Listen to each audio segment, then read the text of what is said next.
Maya was running out of time and money. Her tiny apartment near the university cost way more than she could afford on her graduate student budget. She had been looking for a roommate for 3 weeks now, and every single person who came to see the place was either crazy, messy, or just plain weird.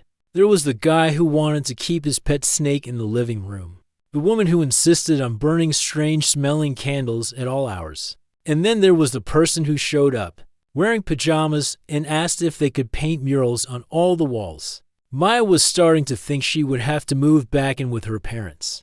That's when Alex knocked on her door. Maya opened the door and immediately felt her breath catch. The man standing there was tall, probably around 6 feet, with dark hair, and the most unusual eyes she had ever seen. They were blue, but with tiny silver flecks that seemed to shimmer when the light hit them just right. He was wearing a simple black t-shirt and jeans, but somehow he looked like he had stepped out of a magazine. "Hello," he said, and even his voice was perfect, deep and smooth, with just a hint of an accent she couldn't quite place. "I'm here about the room." Maya realized she had been staring and quickly stepped aside to let him in. "Oh, yes, of course. Come in. I'm Maya. Alex," he replied, extending his hand. When Maya shook it, she noticed his skin was surprisingly cool, like he had been standing in air conditioning. Alex walked through the apartment slowly, looking at everything with careful attention. He didn't complain about the cramped kitchen, or the fact that there was only one bathroom. He didn't ask about the thin walls or the noisy neighbors upstairs. He just nodded and said it would work perfectly for him.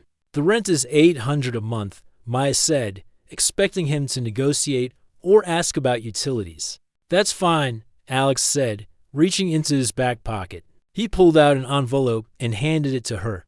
"Here's 3 months in advance." Maya stared at the envelope. She had never met anyone who carried that much cash around.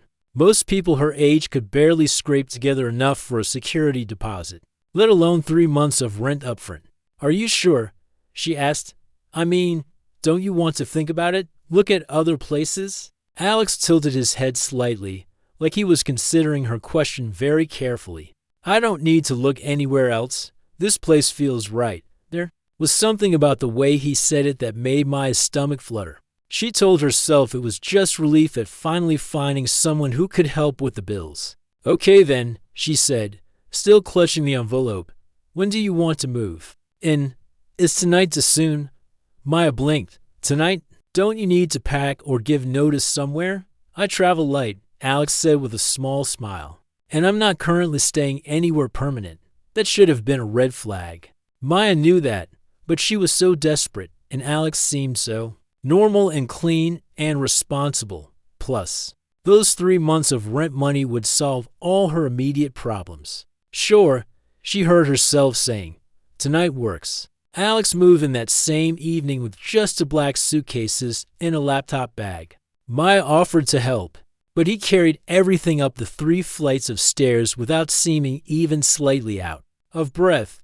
She noticed he didn't have any of the usual moving day chaos. No boxes of books, no furniture, no random kitchen appliances that everyone seemed to accumulate. "That's it?" Maya asked, looking at the small pile of luggage.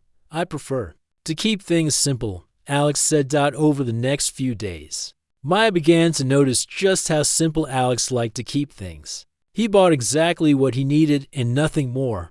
A single set of sheets, 1 pillow, 3 changes of clothes that all looked exactly the same, black t-shirts and dark jeans. He ate basic foods and never left anything in the refrigerator longer. The necessary. But it wasn't just his minimalist lifestyle that struck Maya as odd. It was the way he moved through the apartment like he was memorizing every detail. How he would stand perfectly still sometimes, just listening. How he never seemed to sleep, even though she never heard him moving around at night. And then there were the little things that made Maya's life easier without her asking. She would come home from long days at the lab to find her favorite coffee waiting for her, made exactly the way she liked it with just a touch of vanilla creamer. The apartment would be exactly the right temperature, not too hot or too cold. Her stress headaches seemed to disappear whenever Alex was around.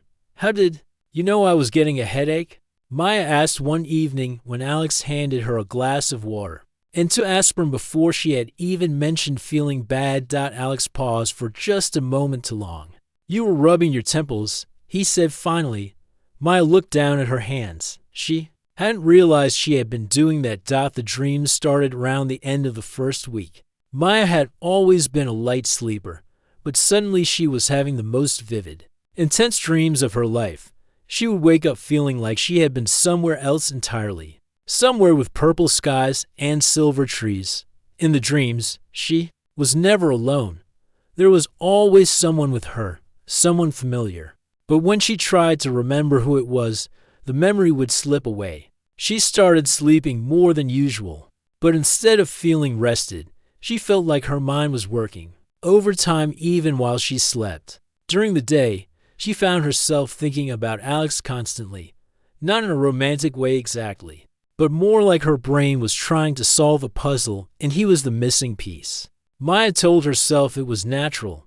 Alex was attractive, mysterious, and they were living in close quarters. Of course she would be curious about him, but the intensity of her thoughts surprised her. She would catch herself staring at the way he moved, the way his unusual eyes seemed to catch light from impossible angles, the way he never quite seemed to blink at a normal rate. 2 weeks into their living arrangement, Maya started noticing that Alex seemed to know things about her that she had never told him. He knew she preferred her coffee stronger in the morning when she had early classes. He knew she liked to keep the living room windows open even when it was cold, because the fresh air helped her think. He knew she was stressed about her thesis deadline without her mentioning it. Lucky guess, Alex would say whenever she questioned him about it. But Maya was a scientist, and scientists didn't believe in luck. They believed in observation and evidence. And the evidence was starting to point towards something that didn't make sense. The breaking point came on a Tuesday night. Maya had been working late in the lab and came home exhausted around midnight. She expected to find the apartment dark and quiet, with Alex either asleep or out doing whatever mysterious things he did when she wasn't around. Instead, she found him standing in the middle of the living room, completely motionless. Maya stopped in the doorway, her key still in her hand. Alex was facing away from her, looking toward the window. But he wasn't really looking at anything. He was just standing there like a statue, so still that for a moment Maya wondered if something was wrong with him. Alex, she called softly. He didn't respond, didn't even twitch. Maya took a step closer and called his name again, louder this time. Still nothing. She was about to touch his shoulder when Alex slowly turned around.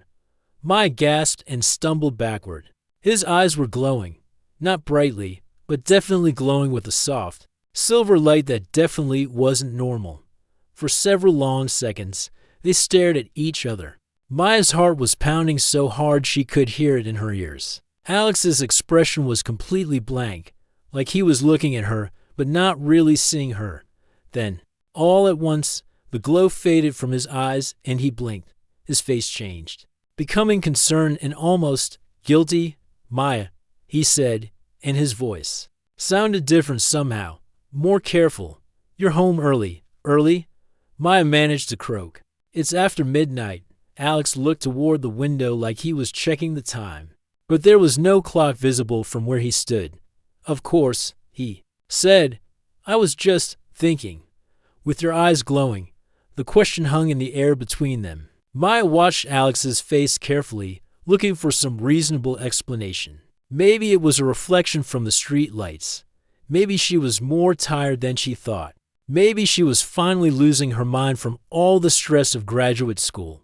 But Alex didn't offer any easy explanations. Instead, he looked at her with those impossible silver-flecked eyes and said something that changed everything. We need to talk. Maya's hands were shaking as she stared at Alex. The living room felt too small, too quiet. She wanted to run, but her feet seemed glued to the floor. Talk about what? She whispered. Alex ran a hand through his dark hair and sighed. For the first time since she'd known him, he looked uncertain, almost nervous. Maybe you should sit down. He said, I'm fine standing, Maya replied, even though her legs felt like jelly. Just tell me what's going on. Why were your eyes glowing? Alex was quiet for a long moment. When he finally spoke, his voice was softer than usual. What I'm about to tell you is going to sound impossible. Try me.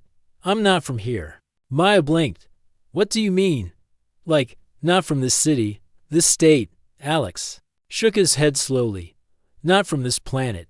The words hung in the air between them. Maya felt like someone had knocked all the air out of her lungs. She waited for Alex to laugh, to tell her it was a joke, to explain that he was just messing with her because she was tired and stressed. But he didn't laugh. He just stood there, watching her face with those strange silver eyes, waiting for her reaction. That's impossible, Maya said finally. I know how it sounds. You're telling me you're an alien.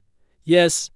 Maya sat down hard on the couch. Her scientific brain was screaming that this was ridiculous. But another part of her mind was putting together all the weird things she had noticed. The way Alex never seemed to sleep. How he always knew exactly what she needed before she asked. The fact that he carried around thousands of dollars in cash like it was nothing. Prove it. She said. Alex tilted his head. How? I don't know.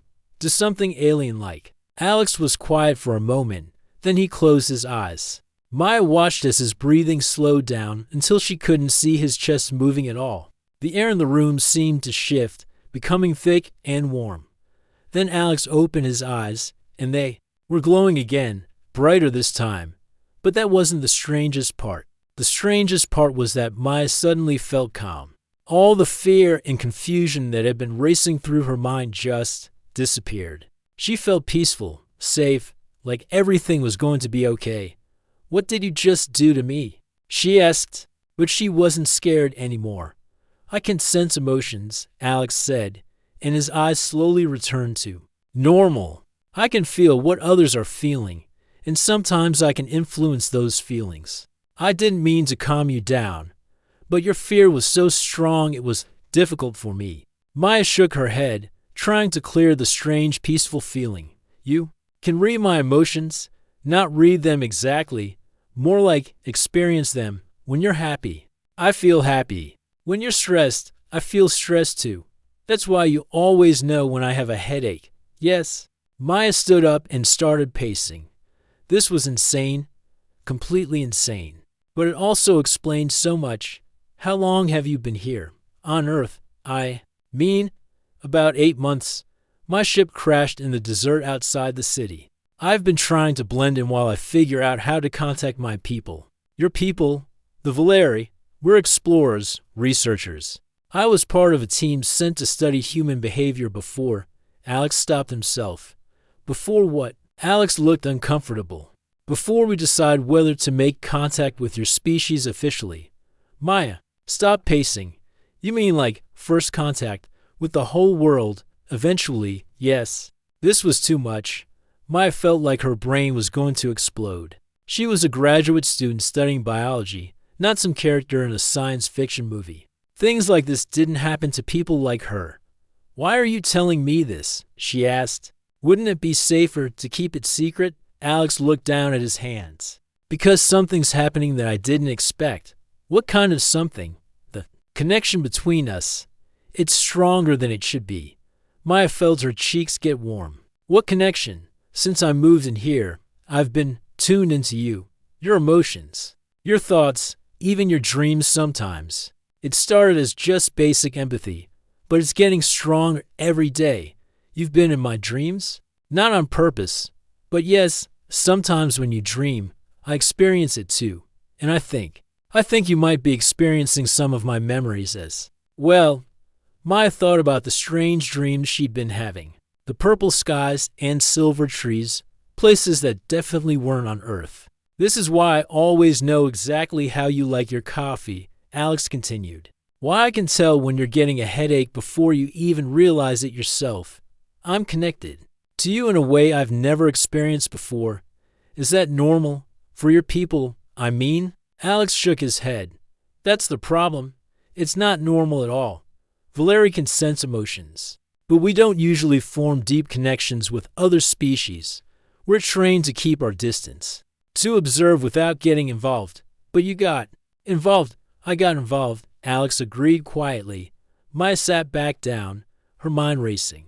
So what does this mean? For us, I don't know. This has never happened before. At least not that I'm aware of. The connection we have, it's changing. Me, making me more human somehow. And I think it might be affecting you too.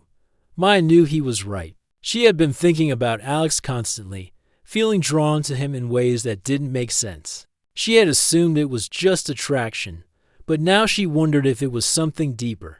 Is it dangerous? She asked out. Alex was quiet for a long time. I don't know, he said finally. The deeper the connection gets, the harder it becomes to tell where my thoughts end and yours begin. For my people, that kind of mental bonding is intense how it can be overwhelming. Some Valeri who form deep bonds with others become so connected that they can't function apart. They become two parts of the same whole. Maya felt a shiver run down her spine. And you think that's what's happening to us? I think it's possible. They sat in silence for several minutes. Maya's mind was spinning with questions. But one thought kept coming back to her. Alex, she said finally, yes? If your ship crashed 8 months ago, how are you planning to contact your people? Alex's expression darkened. That's another problem. I'm not sure I am. What do you mean? My people don't leave team members behind if they haven't found me by now. It's because they think I'm dead, or because they've decided I'm not worth the risk of rescuing. Maya felt a sudden stab of sadness that wasn't entirely her own. So you're stuck here? It looks that way. And the connection between us? Alex looked at her with those impossible silver eyes. The connection between us is the only thing that makes being stuck here feel like it might not be so bad. Maya's heart skipped a beat.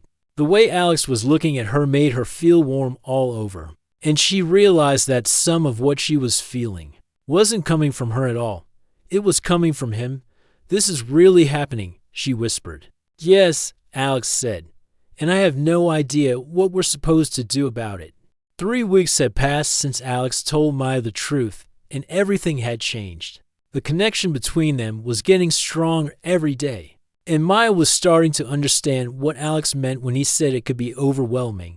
She would wake up in the morning knowing exactly what Alex had dreamed about the night before, not just remembering it like her own dream, but actually experiencing his memories of flying through space, of walking on worlds with 2 suns and crystal cities that stretched toward purple skies. During the day, she could feel his emotions like they were her own.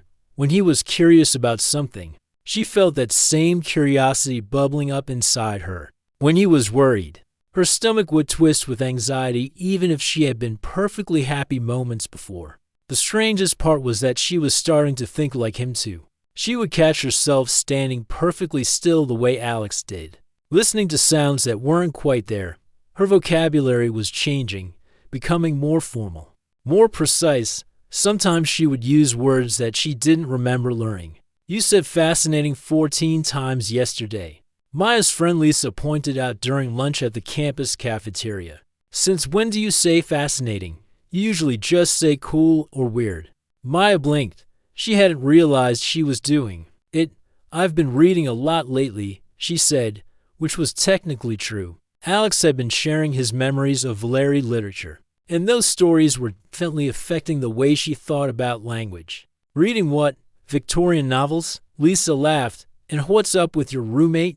I've been trying to meet this mysterious Alex guy for weeks now, but every time I come over, he's conveniently not there.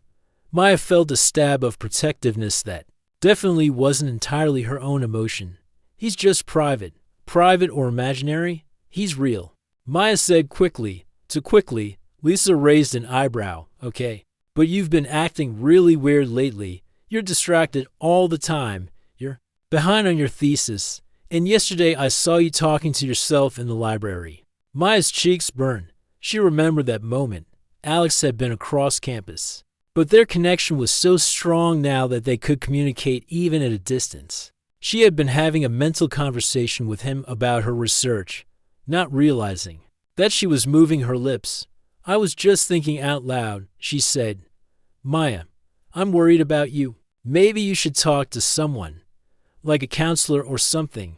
I'm fine, But Maya wasn't fine. She was losing herself bit by bit, and the scary part was that she didn't entirely mind. Being connected to Alex felt amazing most of the time. She felt complete in a way she never had before, like she had found a missing piece of herself she didn't even know was gone. The problem was that Alex was struggling too. He had told her that Valeri weren't supposed to form connections this deep with other species. But Maya was starting to suspect there was more to it than that evening. She found Alex sitting on their couch with his head in his hands, even. Before she walked into the room, she could feel his distress like a weight in her chest. "What's wrong?" she asked, sitting down beside him. "I can't tell anymore." Alex said without looking up, "Can't tell what?" "Whether what I'm feeling is coming from me or from you." Alex finally lifted his head, and Maya could see the exhaustion in his silver eyes. "This morning I woke up craving coffee, but I don't even like coffee." "That's your thing. Yesterday I found myself humming a song that I'd never heard before, but you had it stuck in your head all day." Maya realized she had been feeling the same confusion. "It's happening to me too. It's getting worse. Sometimes I forget that I'm not human. I'll go to do something the Valeri way, and instead I'll do it the way you would. I'm losing pieces of myself. Is that bad?" Alex looked at her with an expression she couldn't read. "I don't know. That's what scares me." They sat in silence for a while, both lost in their own thoughts. Or maybe they were lost in the same thoughts. Maya was finding it harder and harder to tell the difference. "Alex," she said finally, "can you show me more about your world? Your people? Are you sure? I want to understand. If we're connected like this, I want to know who you really are." Alex nodded and took her hand. His skin was cool as always, but now Maya could feel more than just the temperature. She could sense the energy flowing between them, the invisible thread that bound their minds together. "Close your eyes," Alex said. Maya did. And suddenly she was somewhere else entirely. She was standing on a platform made of what looked like crystallized light, surrounded by buildings that seemed to grow out of the ground like trees. The sky above was a deep purple color, and 2 silver moons hung low on the horizon. The air smelled like rain and something else, something clean and electric. "This is where I grew up," Alex's voice said, but it wasn't coming from beside her. It was coming from inside her head. Maya turned and saw figures moving between the crystal buildings. They looked human at first glance, but when she looked closer, she could see the differences. They were taller, more graceful, and their eyes all had that same silver quality that Alex's had. "We're a peaceful people," Alex explained as Maya watched. "The Valeri going about their daily lives. We explore, we learn, we create art and music and stories, but we don't usually connect deeply with others. We value independence, self-control." "Then why are you different?" "I don't know. Maybe it's because I spent so much time alone after the crash. Maybe it's because humans are more emotional than other species we've encountered. Or maybe..." Alex paused. "Maybe what?" "Maybe this is evolution. Maybe this is what we're supposed to become." The vision faded, and Maya found herself back on their couch, holding Alex's hand.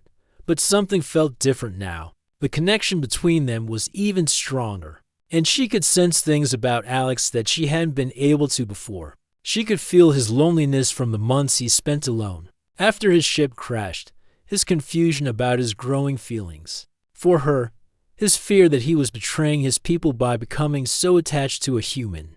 But she could also feel something else, love, deep, overwhelming love that was definitely coming from Alex. But that matched perfectly with what she was feeling for him. "Oh," Maya said softly. "Yeah," Alex replied. "Oh." They looked at each other for a long moment, and Maya realized that they were about to cross a line they couldn't uncross. "What happens now?" she whispered. "I don't know," Alex said. "But I know I don't want to fight this anymore." Maya didn't either. Whatever was happening between them felt bigger than both of them, like forces of nature aligning. She was scared, but she was also more alive than she had ever felt. "Show me more," she said. Alex smiled, and for the first time since she'd known him, it was a completely human expression. "Are you sure you're ready for this?" Maya squeezed his hand. I'm ready for anything, as long as we figure it out together. But as Alex leaned closer, as their connection deepened even further, neither of them noticed the shadow that passed by their window. Neither of them sensed the presence watching them from outside. Alex's people had finally found him, and they were not happy about what they saw. Maya woke up to the sound of Alex's voice, but something was wrong. He was speaking in a language she had never heard before, all flowing syllables and musical tones. When she opened her eyes, she saw 3 figures standing in their living room. They looked like Alex, but colder somehow, to women and one man. All tall and graceful with those same silver-flecked eyes. But where Alex's eyes had become warm over the months they had lived together, these strangers' eyes were like ice. Alex, Maya sat up slowly, pulling her blanket around her shoulders. One of the women turned to look at Maya, and the expression on her face made Maya's blood run cold. It wasn't hatred exactly, but it was definitely not friendly. It was the way someone might look at an interesting bug they were thinking about stepping on. "So this is the human," the woman said, and her accent was much stronger than Alex's. "I can see why you have become attached." Alex stepped between Maya and the strangers. "Zara, I told you to wait outside, and I told you we do not have time for your human courtesies." Zara replied. She was beautiful in the same way Alex was, but there was something sharp about her beauty, like a perfectly crafted knife. Maya could feel Alex's emotions flooding through their connection. Fear, guilt, and something else. Love, but not for her. For Zara. Old love, complicated and painful.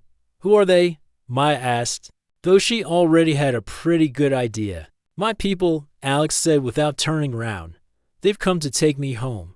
"Home?" Maya felt like someone had punched her in the stomach. "But you said your ship crashed. You said you were stuck here." "We thought he was dead," the man said. His voice was deeper than Alex's, and when he spoke, Maya could feel a strange pressure in her head, like someone was trying to push into her thoughts. "We searched for months before giving up. It was only recently that we detected his energy." "Signature again. Energy signature?" "The bond you share with him," Zara explained, and there was disgust in her voice. "It is broadcasting across space like a beacon. Every Valeri within 100 light years can sense it." Maya looked at Alex. "You didn't tell me that." "I didn't?" "No," Alex said quietly. "I've never experienced anything like this before. None of us have." The second woman spoke for the first time. She was younger than Zara, with silver hair that seemed to move on its own. "What you have done is dangerous, Alex. Not just for you, but for all of us." "What do you mean dangerous?" Maya asked. Zara smiled, but it wasn't a nice smile. "May I demonstrate?" Before Alex could protest, Zara lifted her hand and pointed it at Maya. Suddenly Maya felt like her head was being torn apart. Pain shot through her skull, and she could hear voices that weren't there, speaking words she didn't understand. She tried to scream, but no sound came out. "Stop!" Alex shouted, and the pain disappeared as quickly as it had started. Maya was gasping, tears streaming down her face. "What did you do to me?" A small sample of what happens when Valeri mental energy meets human consciousness. Without proper preparation, Zara said calmly, "Your species is not equipped to handle our level of psychic activity. Prolonged exposure can cause permanent damage." "You're lying," Alex said, but Maya could feel his uncertainty through their connection. "Am I?" Zara asked. "Look at her, Alex. Really look at her. How much weight has she lost since you began this bonding? How many hours of sleep is she missing? How often does she forget where she is or what she was doing?" Maya felt a chill run down her spine. Zara was right about all of those things. Maya had been so caught up in the wonder of her connection with Alex that she hadn't noticed how much it was affecting her physically. "It will only get worse," the man added. "The human brain cannot sustain this level of psychic connection. Eventually, it will burn out completely." "No," Alex said firmly. "There has to be another way." "There is," Zara said. "You come with us, now. We sever the connection cleanly, and the human forgets this ever happened. She goes back to her normal life, and you return to your duties." "My duties? Did you think this was a vacation?" Zara's voice became sharp. You were sent here to gather information about human behavior, not to become one of them. The Council is not pleased with your deviation from the mission. Maya struggled to stand up, her legs still shaky from whatever Zara had done to her. Wait, what council? What mission? Alex turned to look at her, and his face was full of pain. Maya, there's something else I didn't tell you. What now? The reason we're studying humans. We're not just exploring. We're evaluating. Evaluating for what? To decide whether your species is ready for contact with the greater galactic community, the younger woman said, or whether you pose too much of a threat to be allowed to continue developing. Maya felt like the floor had dropped out from under her. You're deciding whether to wipe us out. It is not that simple, Zara said. But yes, that is one of the options being considered. And what was your recommendation going to be?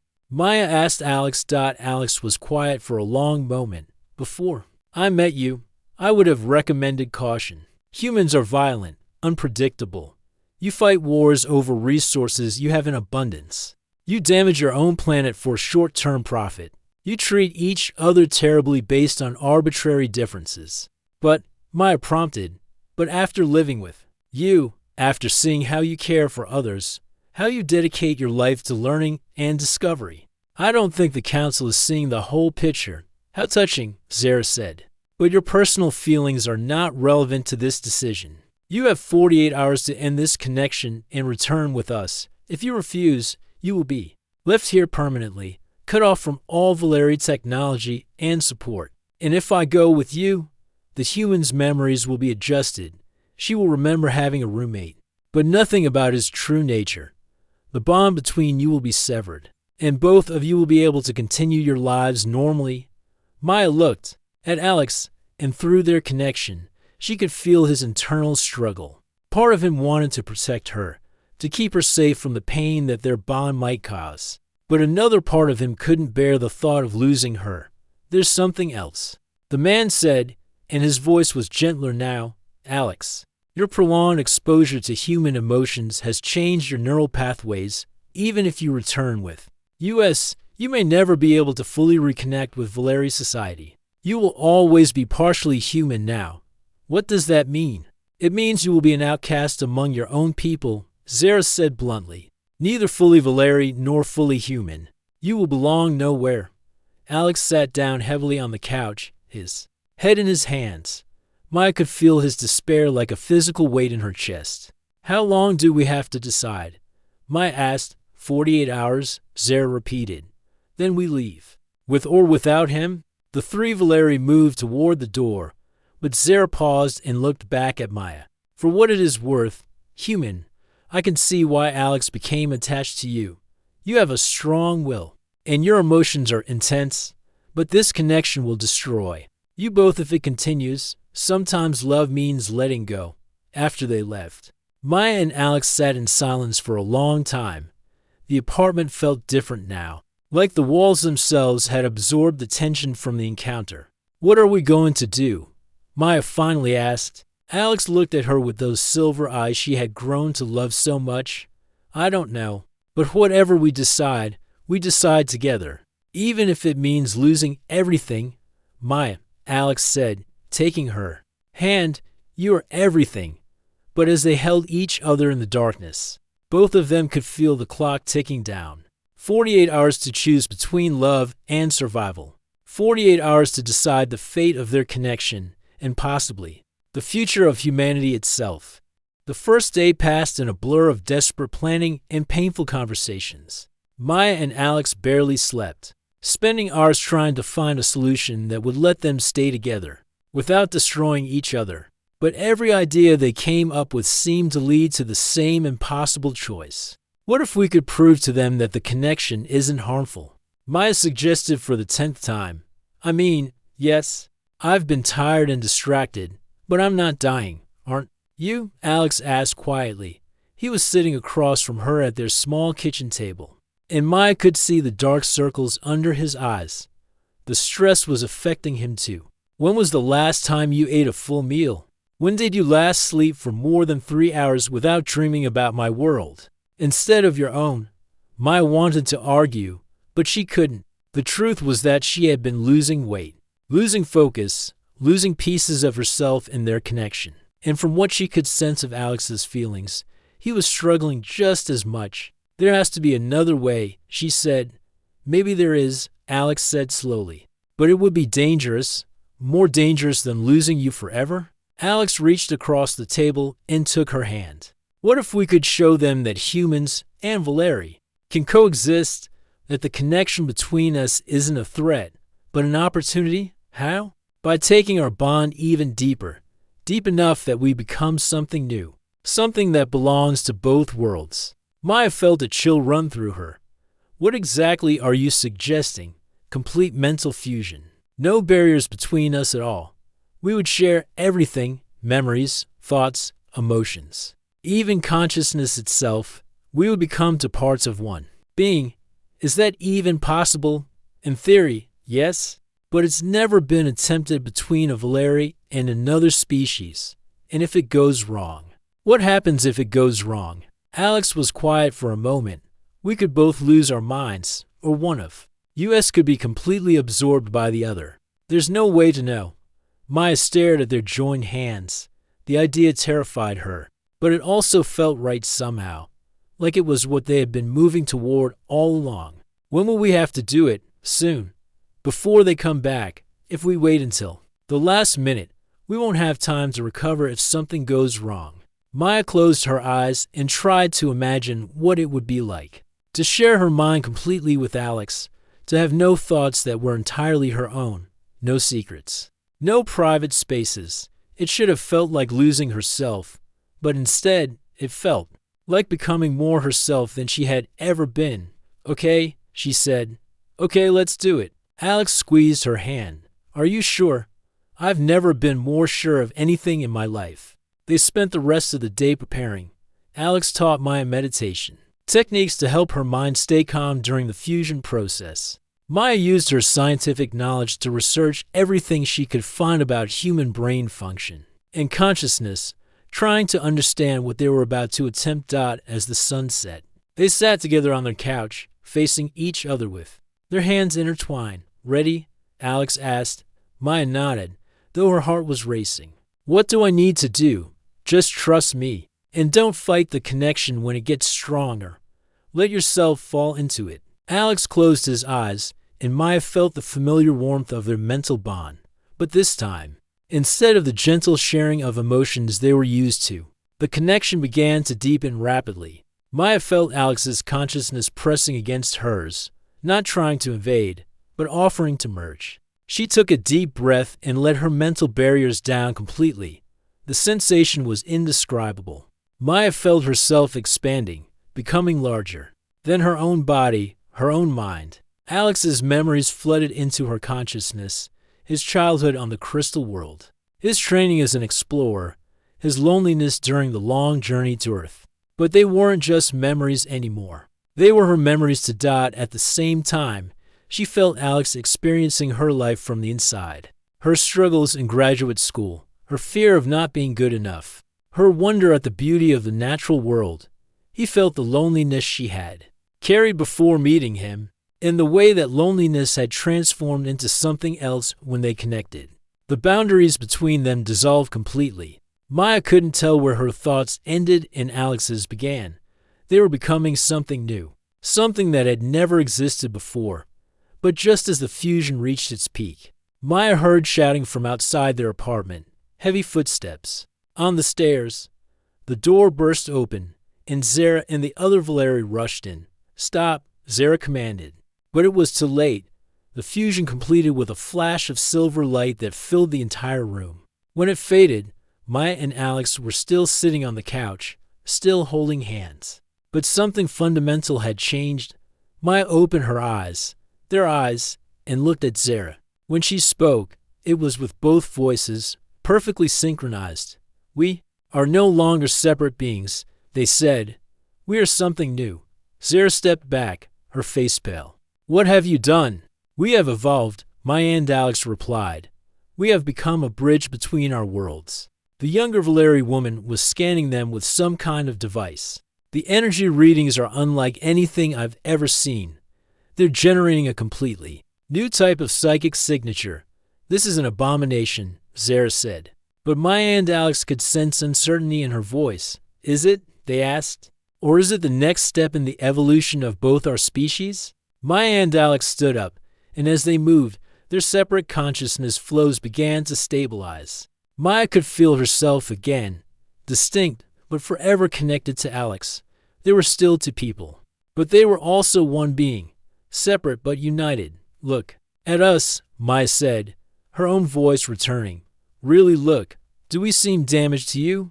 Destroyed? Alex picked up her thoughts seamlessly. We are more than we were before. Stronger, more complete. This connection doesn't diminish us, it enhances. U.S. The human brain cannot sustain this level of connection, the man protested. But he sounded less certain than before. Maybe not in the traditional sense, Maya agreed. But we're not traditional anymore. We're something new.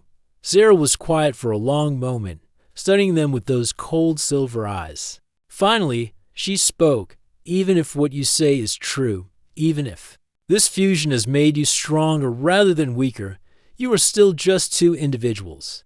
The Council will not change their evaluation of humanity based on one anomalous case. Then maybe it's time for the Council to meet more humans, Alex said, to see that we're not the threat you think we are. And maybe it's time for humans to know that they're not alone in the universe, Maya added. Zara shook her head. The Council will never approve early contact. The Council doesn't have to approve it. Maya and Alex said together, we could make it happen ourselves. You would reveal our existence without permission. We would share the truth, Maya said. Both truths, that humans are ready for contact, and that Valeri have much to learn from connecting with other species. Zara looked at her companions, then back at Maya and Alex. You were asking us to risk everything on your theory that love can bridge the gap between worlds. Not asking, Alex said gently, proving, as if responding to his words, the apartment filled with warm, silver light.